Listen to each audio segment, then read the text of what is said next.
Allô, allô, allô, le camp, ici le camion image. Allô, allô, le camp, ici le camion image. Est-ce que vous m'entendez?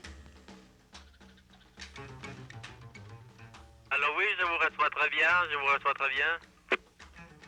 Alors, qu'est-ce que vous faites là-haut? Bah, je suis au deuxième chapitre de mon photoroman. Alors nous avons trouvé les lions, nous sommes en plein milieu d'eux. Seulement, on a un petit ennui, c'est que nous n'avons plus d'essence. Alors, est-ce qu'il serait possible que tu nous apportes un jerrycan? Ah ben, donnez-moi votre position et je vous l'apporte de suite. Alors, nous sommes au fond de la plaine de Kilala, à peu près à 50 mètres de l'endroit où la taupi a été tuée la dernière fois. Vous la voulez tout de suite ou je peux finir mon truc? Non, non, à tout de suite, hein, parce que la nuit va tomber. Bon, à tout à l'heure alors. Nous sommes à la fin du premier mois de notre séjour. Nous avons réussi à nous faire accepter par les lions. Et par tous les temps, l'équipe a quadrillé la brousse. Entreprise qui peut paraître fastidieuse, mais qui n'en est pas moins indispensable.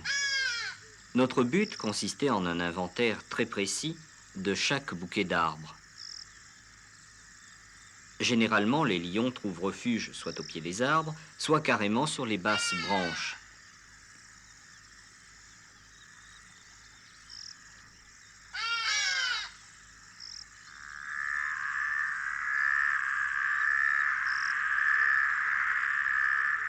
Cette journée se termina sur une désagréable mésaventure. Nous avions effectivement repéré les lions, mais en contrepartie, nous n'avions plus une goutte d'essence dans nos réservoirs. Tandis que nous attendions l'arrivée du camion porteur des précieux bidons de carburant, nous pûmes tout à loisir observer les fauves. Observer est d'ailleurs un bien grand mot, puisque nous ne pouvions même pas sortir des véhicules. Il était donc hors de question de rejoindre le camp à pied, mais fort heureusement, nous avions encore à notre disposition la radio. À ce moment de la journée, le plus chaud, l'apathie des lions rendait presque inoffensive leur réaction. Mais en réalité, telle une eau dormante, le lion est imprévisible. Et s'il est tentant d'essayer de l'approcher, une manœuvre de cet ordre serait pour le moins fatale.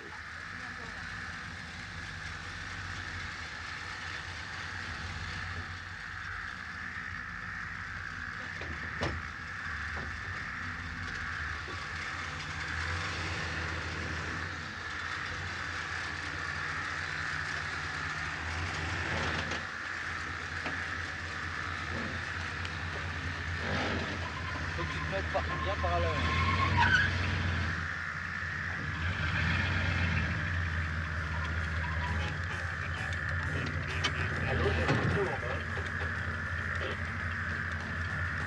Ah.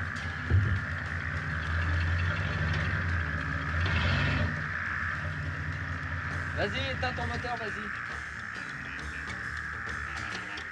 Viens, Guillaume. Hein?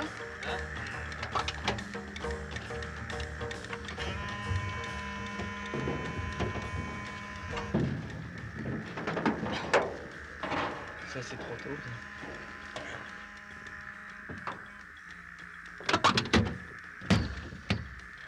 Regarde les lions, quand même.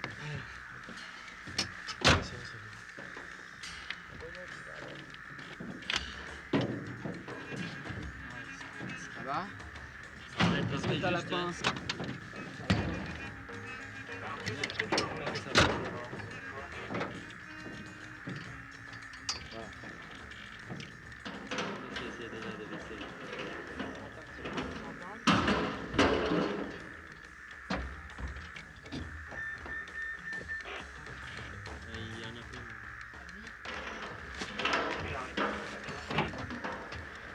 Oui.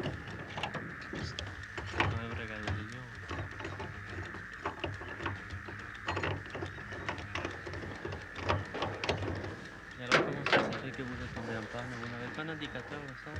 Eh bah écoute, justement, l'indicateur d'essence, il était en panne aussi. Vas-y, moi je C'est pour ça qu'on s'est pointé, on s'est planté. C'est là que tu vois. Ouais, ça coule à mort. Ça s'entend. Hein. Selon le terrain, les lions sont facilement arboricoles. Il ne faut d'ailleurs pas oublier que les lions, donc des félins, sont amenés à grimper aux arbres au nom d'un atavisme lié à la race. Certains observateurs ont vu dans cette attitude des lions une manœuvre pour échapper à la mouche tsetse. De fait, nous en avons vu grimper dans des arbres alors qu'il n'y avait aucune mouche tsetse dans la région. D'ailleurs, encore, on a voulu voir dans cette attitude une stratégie visant à protéger le lion des éléphants. Et pourtant, là encore, il n'y avait aucun éléphant dans cette zone. Nous pensons que la vérité est peut-être beaucoup plus simple. Dans les arbres, les lions trouvent sans doute une protection, mais aussi un excellent poste d'observation. Et nous avons pu remarquer qu'en cas de danger, les lions n'hésitaient pas à se réfugier dans les arbres. Le vent plus évident, à cette hauteur, permet aux fauves d'y trouver une certaine fraîcheur. Une fraîcheur d'ailleurs confortée par l'ombre des feuilles. Nous pouvons donc dire que le refuge, sous la forme de l'arbre, correspond aux exigences de leur atavisme. Mais il témoigne encore une fois de la formidable faculté d'adaptation du fauve, chaque obstacle pouvant être utilisé d'une manière positive.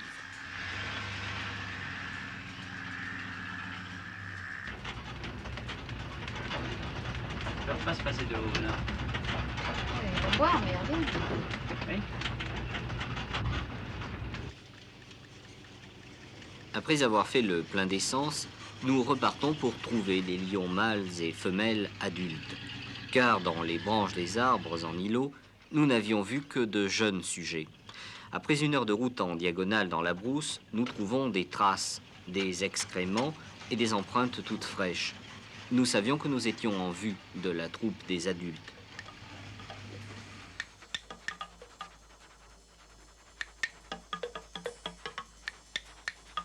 D'ailleurs, nous ne devions pas tarder à les repérer. Et en la circonstance, nous étions quelque peu circonspects sur les péripéties de cette recherche, car normalement, nous aurions dû les découvrir beaucoup plus tôt.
Nous ne savions pas encore qu'ils étaient en train de célébrer un rite régi par l'instinct, celui de la copulation. D'emblée, nous nous trouvons dans une situation exceptionnelle et jamais décrite dans les travaux des scientifiques. Habituellement, le dominant, encore que le schéma soit sujet à variation, copule avec la femelle toutes les 20 minutes et ce durant un laps de temps pouvant varier de 3 à 6 jours. Ce rythme élevé s'explique par la physiologie du comportement. En réalité, cet accouplement est en partie factice. Toutefois, cette répétition de l'acte sexuel est régie par une loi naturelle. Elle n'est pas dictée par l'évidente satisfaction du mâle, mais par le besoin de stimulation nécessaire à la femelle dans son cycle.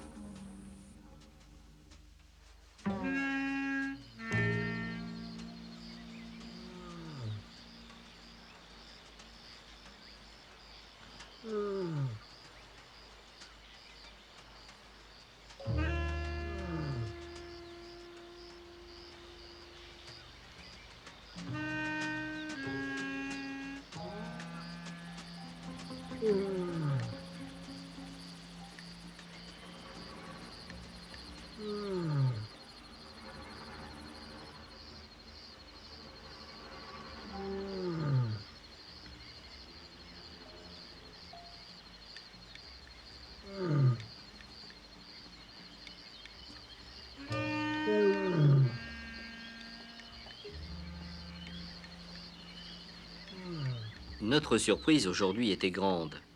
Souvent, les lions, après avoir copulé au rythme d'une fois toutes les 20 minutes, et cela pendant plusieurs jours et nuits, laissent la place à un sous-dominant de la troupe, sans doute fatigué. Or, ce qui se passait sous nos yeux n'était pas habituel. La femelle, sans doute lassée par le dominant, manifestait son envie de changer de partenaire sans que ce dernier n'en éprouve l'envie. Ou peut-être était-ce la crainte du dominant qui le laissait hésitant.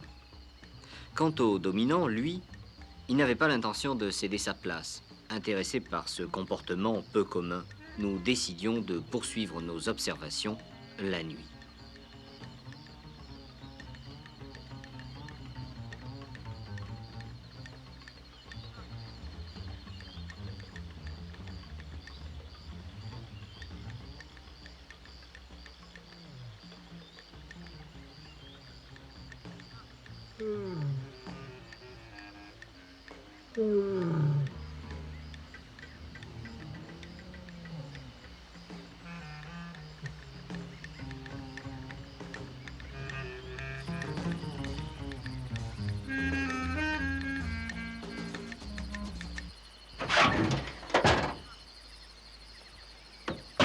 Notre étonnement fut complet quand, après quelques heures d'indécision, nous pûmes observer le comportement suivant.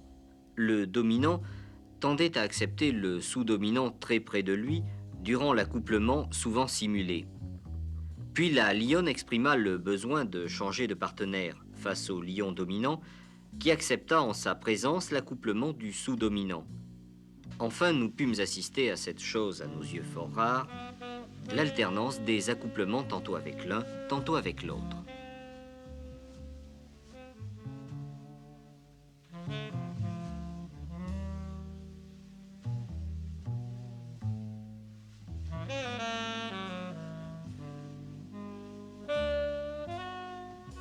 Cette femelle, sans doute exigeante et peu satisfaite, stimule le mâle en mimant les gestes de la possession sexuelle.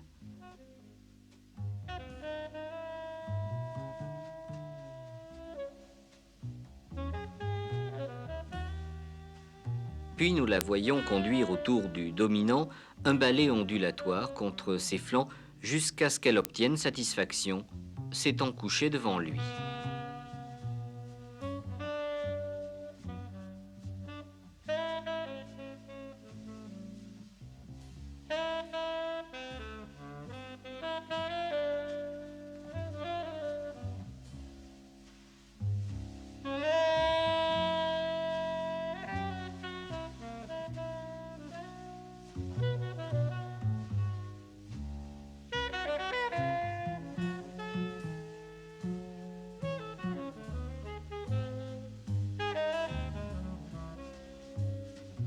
Pour affirmer encore plus le geste, le lion saisit la femelle au niveau du cou, déclenchant une passivité temporaire de la lionne.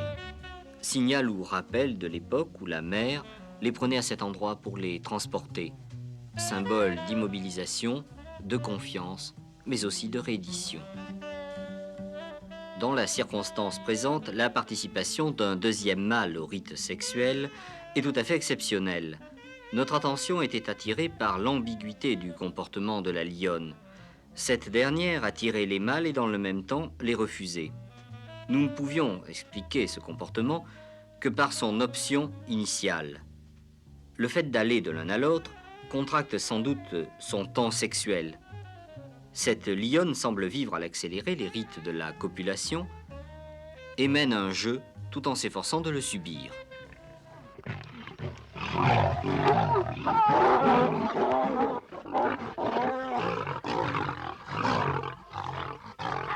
Nous voyons ici les lions qui se renseignent sur l'état physiologique de la femelle. Ils goûtent les effluves qui se dégagent de l'urine de cette dernière, urine qui véhicule des déchets d'hormones, les catabolites urinaires. Le lion mâle ou femelle possède un organe situé dans le palais qui lui permet de saisir et d'interpréter les effluves du partenaire. L'organe est appelé voméronasal. La gueule entr'ouverte, le lion accomplit l'acte du phlémène. Il aspire l'air ambiant qui est filtré par la glande voméronasale.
l'autre bout de la nuit, les jeunes, laissés à l'écart par les jeux vitaux des adultes, n'en poursuivent pas moins leurs apprentissages.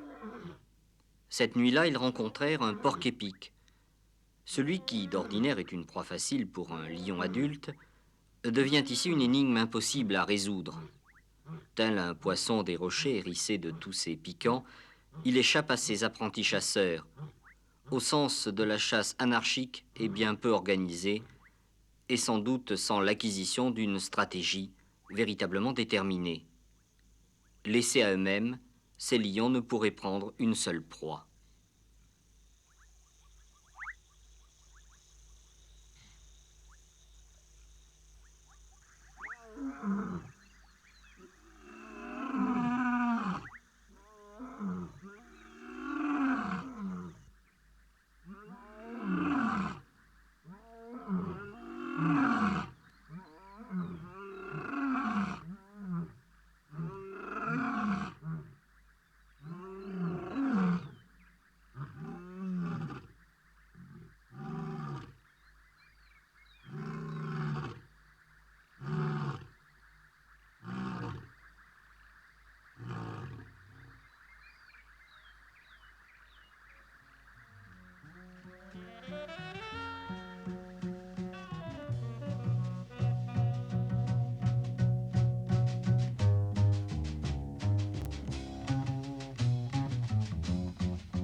À la fin de la nuit, les amours sont terminés. Les deux mâles, unis par une complicité rare, se livrent à un balai qui ne laisse pas la lionne sans réaction. Jalouse, elle ne pourra que constater la désertion des deux géniteurs.